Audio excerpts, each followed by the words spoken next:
Bonjour, je m'appelle Marc Levaux, donc je suis président du comité des fêtes de Coudray-au-Perche depuis pas mal de temps déjà, 15 ou 20 ans, je ne me souviens plus. Et donc cette année, on organise la 109e fête des laboureurs et des ouvriers.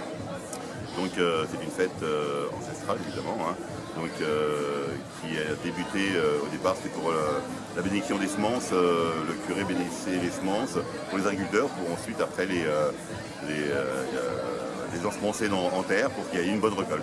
Et donc cette fête, c'est un curé, l'abbé Albert, je crois, qui a créé cette fête-là. Et donc depuis, évidemment, elle a beaucoup évolué. Hein.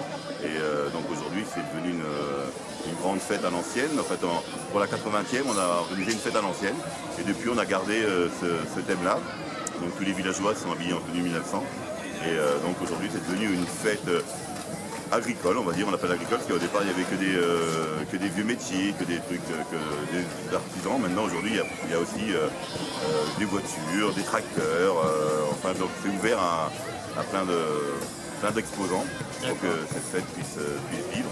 Et donc, depuis 5 ans, donc on l'a fait gratuite. L'entrée est gratuite, avant, on la faisait payer. C'était compliqué, les gens étaient des fois réticents. Donc c'est pour ça qu'on l'a fait sur 2 jours maintenant, on l'a fait le samedi et le dimanche. Donc on a du mal à boucler le budget parce que c'est un budget qui est important. Mais on s'en sort quand même, on fait d'autres manifestations pour pouvoir... en fait, on a beaucoup de troupes qui viennent tous les ans. Des groupes de musique, des groupes folkloriques, des chanteurs de rue, enfin un petit peu de tout. Et donc forcément c'est un budget qui est important et donc on a un peu plus de 20 000 € de budget. Et donc on a du mal maintenant avec l'entrée gratuite à boucler le budget, quoi. Ouais, mais on s'en sort autrement. On fait d'autres manifestations pour justement compenser les pertes qu'on peut avoir à cette fête-là. D'accord. On essaye quand même malgré tout de limiter la casse. L'an dernier, par exemple, on est rentré ric-rac, on n'a pas mangé d'argent, on n'a pas gagné. Mais cette année, on sait qu'on va en perdre un petit peu parce qu'on a eu plus de dépenses. Ouais. Donc, mais c'est comme ça, c'est les années avec, les années sans. Mais cette année, on est content, il y a quand même beaucoup de monde. Hein. Il y a énormément de monde, il y a combien de personnes qui viennent? On va dire sur les 2 jours, entre 5 et 7 000 personnes. Voilà, sur les 2 jours. Ouais. Donc c'est important. Là, cette année, en plus, on avait un problème parce qu'il y avait un parking avec le temps. On a eu un parking qu'on n'a pas pu utiliser, le plus gros, parce qu'en fait, c'est carré de nos gens. Donc forcément, ça a été plus difficile, mais sur la route d'Auton, on a plusieurs parkings, donc apparemment, ça se fait quand même. Les gens, il faut qu'ils marchent un petit peu avant d'arriver à la fête. Voilà. Mais ça fait partie du folklore de la fête, on va dire. Voilà, tout à fait. Et les gens sont contents de venir à la fête des laboureurs. C'est vraiment Coudray est connu dans toute la contrée pour sa fête des laboureurs et des ouvriers. On s'est fait notre image là-dessus. Okay. Oui, puis le village est vachement agréable. Ouais, c'est bien décoré. Vous avez vu, tout est décoré avec les bruits de terre. Tout le monde joue le jeu. Tout le monde joue le jeu, les maisons, les jardins, les rues. Les gens ils décorent leur maison et l'église. La superbe église qui est décorée avec plein de beaux produits. Il y a une citrouille qui fait 50 kg par exemple. Tout le monde amène ses légumes.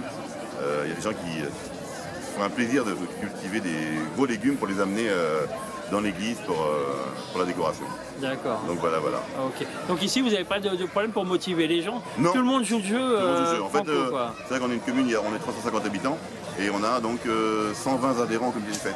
Donc c'est énorme, donc ça nous permet aussi d'avoir beaucoup de bras pour travailler. En fait, ça demande beaucoup de travail, une fête comme ça. Donc si on n'avait pas les 120 adhérents, on ne pourrait pas tout organiser, c'est pas possible. Donc c'est vrai que c'est une chance de pouvoir mobiliser autant de monde autour d'une fête comme ça. Effectivement. Un comité des fêtes puissant comme ça, on sait qu'on fait beaucoup d'envieux. On fait beaucoup d'envieux. Tout à fait. Mais voilà, ça se passe bien. Ok, impeccable. Donc au cas où, pour l'année prochaine par exemple, si quelqu'un veut vous aider financièrement... Ah oui, on cherche toujours des sponsors, oui, ça c'est volontiers. Ah voilà, donc ils peuvent vous joindre... Pas de souci, à la mairie à Coudray, pour aider la fête des laboureurs et des ouvriers, oui bien sûr. En plus l'année prochaine ce sera la 110e, donc on va essayer de faire quelque chose d'un petit peu plus festif encore, comme on avait fait pour la 100e. La 100e, on a vu 12 000 personnes.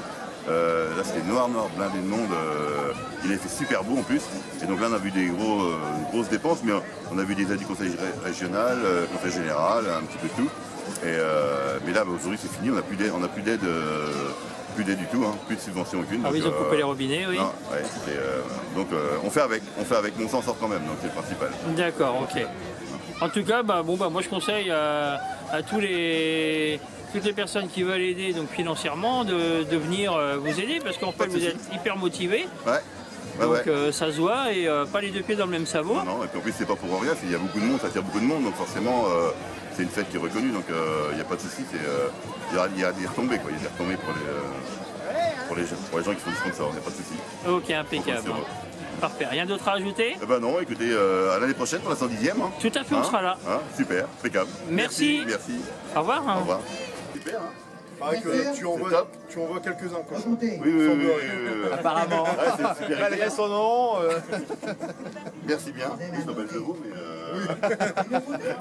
bon, merci bien, c'est top. Hein. Génial, franchement, on s'attendait pas à ça. Il va être. C'est pas surprise, hein. Et alors là, Voilà, pour la mairie. vraiment c'est chouette. Tu de côté, sur le fond blanc, ça rend un peu mieux. Comme ça, ouais. Ah, génial. Ah, oui, ça. Par contre, vous n'avez pas marqué l'année. Non, on a les lettres à frapper, on les avait oubliées. D'accord. On fera une plaque. Top. On fera une blague. Ouais, c'est génial. Ah, c'est chouette. Hein. Ouais. Donc c'est votre église, hein. Ouais. C'est Jean qui a été prendre la photo, etc. Il est juste derrière. C'est notre malade de la fenêtre. Non, juste là, derrière vous. Là. Merci, hein. Merci, C'est- merci, hein. C'est lui qui me fait toujours le plaisir de faire des toutes petites pièces à souder qui sont agréables. Docteur Esfin, ouais. Merci beaucoup, hein. Avec la charrette, bravo et merci. Merci beaucoup, hein. Merci. Voilà. C'est génial, hein. Franchement, c'est top. Hein. Alors, Merci, hein. C'est lourd, c'est bon. ça va aller? Ah oui, c'est lourd quand même. Hein. On a tout fait en plein. Bon, merci on bien. voit pas votre pub là, donc vous avez mis la pub dans le dos, donc. Donc toi Ah, Ah ben voilà. Donc, t'as Toute vu l'équipe le- se met approchez. Ouais, on peut faire une photo avec tout le monde, hein. Allez, les forgerons. C'est la chance. Vous mettez de chaque côté. Il y en a moins de l'autre côté. Ça devrait aller normalement. On va rentrer dans le champ. Les grands derrière, les petits devant.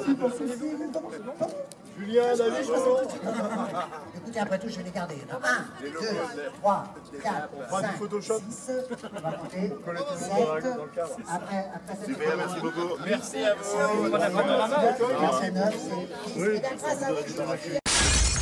C'est une association qui regroupe des forgerons, des couteliers, qui est donc Autricom, c'est le nom de Gaulois de Chartres, et ça regroupe des forgerons couteliers qui va de Dourdan à la Ferté-Bernard, en passant par Auneau, Chartres, Ille-et-Combré.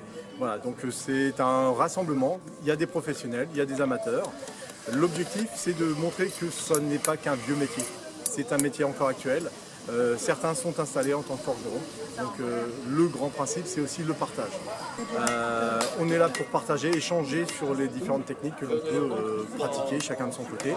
Et aussi l'entraide, c'est-à-dire que si l'un d'entre nous a un gros chantier, on est là aussi pour se soutenir, s'aider, parce que c'est des métiers qui sont un peu durs quand même, physiquement. Donc ça permet vraiment de s'entraider. Donc notre mot d'ordre, c'est une vocation, l'acier.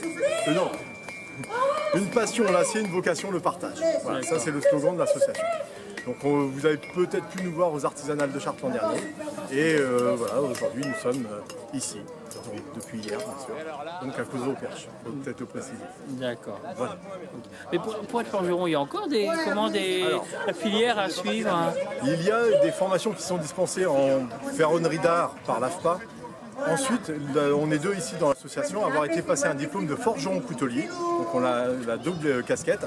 Alors c'est dans la Drôme que ça se passe, chez Monsieur Soubéras, qui a monté une école et qui a recréé surtout un diplôme, qui est de niveau 5, donc un niveau CAP. Donc depuis 3 ans maintenant, il existe un diplôme de forgeron coutelier. Ok, d'accord. Voilà. Sinon, la plupart du temps, c'est des jeunes qui sont de l'AFPA, qui sont chaudronniers, qui sont serruriers et qui ont tous plus ou moins touché à la forge. Et par le biais de l'association, on a pu former certains aussi à la forge parce qu'ils étaient que serruriers, donc ils ont découvert un peu plus. D'accord. Voilà, c'est Ok. aussi ça l'association. Et forgeron, là, par exemple, en ce moment, on peut vivre de ce métier. Ça doit être dur, non? Alors, forgeron, que forgeron, je dirais que c'est pas en voie de disparition, mais on n'est pas dans la bonne région. Dans le sud de la France, il y a une tradition quand même, il y a une tradition du fer forgé. Les gens vivent beaucoup plus dehors, donc il va y avoir beaucoup plus de ferronnerie, des balcons, des pergolas. Voilà. Dans notre région, on vit quand même un petit peu plus en intérieur, du fait du climat malgré tout, mais ça existe encore. Après, ça s'est transformé en serrurier ferronnier. D'accord. Mais la forge nous permet, il y a des choses que les machines ne réaliseront pas, que le forgeron sera capable de réaliser. Voilà. On pourra aussi reprendre des vieux portails, reprendre des vieilles pièces, parce qu'on saura lire ce que les anciens ont fait et reproduire. Donc on peut restaurer et rénover certaines choses aussi qui ont été faites par les anciens. D'accord. Voilà. Donc on a cette qualité-là. Ce savoir-faire.